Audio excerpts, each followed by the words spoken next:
গল্পের নাম মমচিত্তে পর্ব সংখ্যা ৭। লেখিকা সায়েদা আক্তার। কোটের দিকে এক মুহূর্ত তাকিয়ে থেকে বলল, জানি না, তুই তো জানিস আমার অ্যাস্ট্রোফোবিয়া আছে। ডিভোর্সের দিন আসার সময় বৃষ্টি হয়েছিল, সেই সাথে বজ্রপাত। আমি তো ভয়ে কুঁকড়েছিলাম। তারপর সব বন্ধ হতেই কোনো মতে বাসায় এসে পৌঁছালাম। গোসল করতে এসে দেখি গায়ের উপরে এই কোটটা। কার কে জানে, কে যে দিল তারও খেয়াল নেই। মনে পড়ছে না কারোর সাথে দেখা হয়েছে কিনা। আদ্রিতা মুচকে এসে বলল, কোটের মালিককে পেলে দিবি কোটটা? মম জোর দিয়ে বলল, অবশ্যই দেব, কেন দেবো না। জানিস, আমার না একটা রোগ আছে, জামাইয়ের সব জামা কাপড় পরে বসে থাকি, চাইলেও দিতে ইচ্ছে করে না। সেটা স্বাভাবিক, বউ হিসেবে জামাইয়ের জামা কাপড় ডাকাতি করাই যায়। বলছিস তাহলে এই কোটও তোর? মানে? আদ্রিতা কিছু বলার আগেই ওর ফোন বেজে উঠল। ফোনের দিকে তাকিয়ে বলল, আলিপ এসেছে রে, নিচে অপেক্ষা করছে, যাই। মামু বলল, আরে খেয়ে যাবি তো? প্রিয়ন্তকে কোলে নিয়ে বলল, আরেকদিন। আজকেও তেমন কথা হলো না, তবে বৃষ্টি আপুর থেকে সবটা শুনেছি। শক্ত থাকিস, সব কাটিয়ে নিজের জীবনটাকে আবার সুন্দর করে গুছিয়ে নিস। খুব শীঘ্রই আবার দেখা হচ্ছে। সবার থেকে বিদায় নিয়ে আদ্রিতা বেরিয়ে গেল। মামা ওর কথার আগামাথা কিছু বুঝলো না। রুম থেকে বেরিয়ে মাধুরী খালাকে বলল, নিনিকে দেখিনি যে। কোথায় ও? খালা বললেন সাহেবের রুমে ঘুমাইতেছে। ও আচ্ছা, খালা খাবার দিয়ে যাও। বর্ষা দুপুর সময় মতো খেতে হবে। বর্ষা আর বৃষ্টি বর্ষার রুমে টিভি দেখছে। ওর কথা শুনে বলল, খালু আসুক তারপর খাবো। হঠাৎ মনে পড়ে ফোনটা হাতে নিল মামা। রায়ান সাহেব কেন এত দেরি করছে আজ ভেবে চিনতে হচ্ছে। কল ডায়াল করার আগে কলিং বেল বাজল। বৃষ্টি দরজা খুলতেই রায়ান সাহেব আর জাভেদ খালু ঘরে ঢুকলেন। হাতে কিসের প্যাকেট। মাধুরী খালা গিয়ে প্যাকেটটা নিল। মামা এক গ্লাস পানি এগিয়ে দিয়ে বলল, এত দেরি করলে যে আব্বু? তিনি গ্লাসটা নিতে নিতে বললেন, দেরি না, আমি তো আরও আগে এসেছিলাম। মেহমান দেখে ভাবলাম একটু দই আনি। তা মেহমান কোথায়, চলে গেছে? এত রাতে বাচ্চা নিয়ে চলে যেতে দিলি? মানা করেছিলাম, শোনেনি। ওর জামাই এসে নিয়ে গেছে আব্বু। তুমি গিয়ে ফ্রেশ হয়ে নাও। হুম। সবাই রাতের খাবার খেয়ে যে যার ঘরে চলে গেল। বিছানায় পিঠ লাগাতে বৃষ্টির ঘুম মোমোরও চোখে লেগে এসেছিল ক্লান্তিতে। বর্ষার একটা কথায় ঘুম পালিয়ে গেল। বর্ষার দিকে তাকাতেই সে আবার বলল, কিরে, কি করে মেনে নিচ্ছিস? মোমো একটা দীর্ঘশ্বাস ফেলে বলল, অতীতকে অতীত রাখাটাই ভালো, না হলে বর্তমানটা এলোমেলো হয়ে যায়। আলিফকে দেখে থতমত খেয়ে গেছিলাম।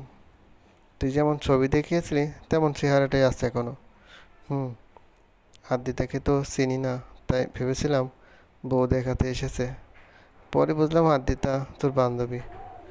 বর্ষার কথা শুনে ফিক করে হেসে দিল মোমো। হাসি থামিয়ে বলল, ভালো বলেছ, বউ দেখাতে এসেছে। এই সাহসটুকু থাকলে আরও আগে আসতো। নেহাত আদ্রিতা আমার বান্ধবী না হলে ও আমার ছায়াও মারাতো না। চলো ঘুমাই, অনেক রাত হচ্ছে, কালকে অফিস আছে। মপো অপর পাশে ফিরে গেল। বর্ষা জানে এখন কয়েক সেকেন্ডের জন্য হলেও ওর চোখে পানি আসবে, তারপর নতুন শক্ত সঞ্চয় করে ঘুমিয়ে পড়বে, যেমনটা এই 1 বছর করে আসছে। বাড়িতে এসে সোজা রান্নাঘরে গিয়ে কাজে হাত লাগালো অজিতা। ফেরদৌসী বেগুন ভর্তা বানাচ্ছিলেন। ও গিয়ে বলল, চাচি, আমি করে দিই।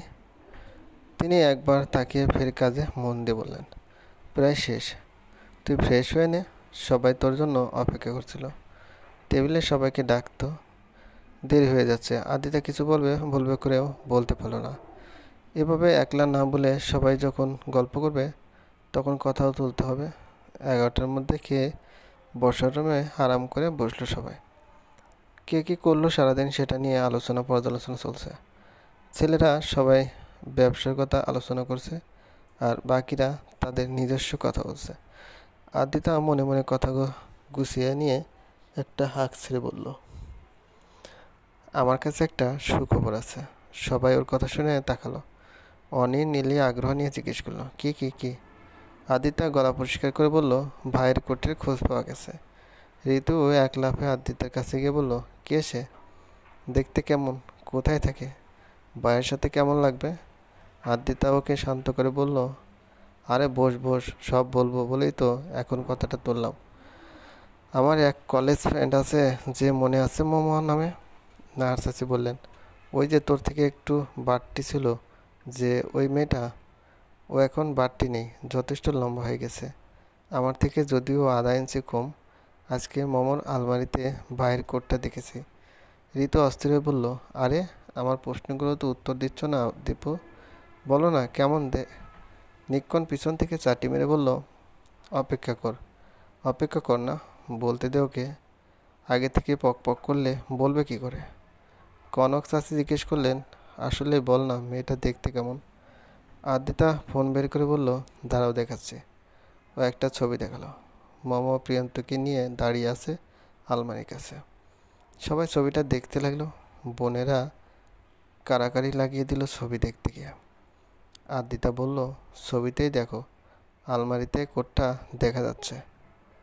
কোট পকেটে বড় চাচির সেলাই করে দেওয়া ছোট আর অক্ষরটা দেখেই চিনিছি।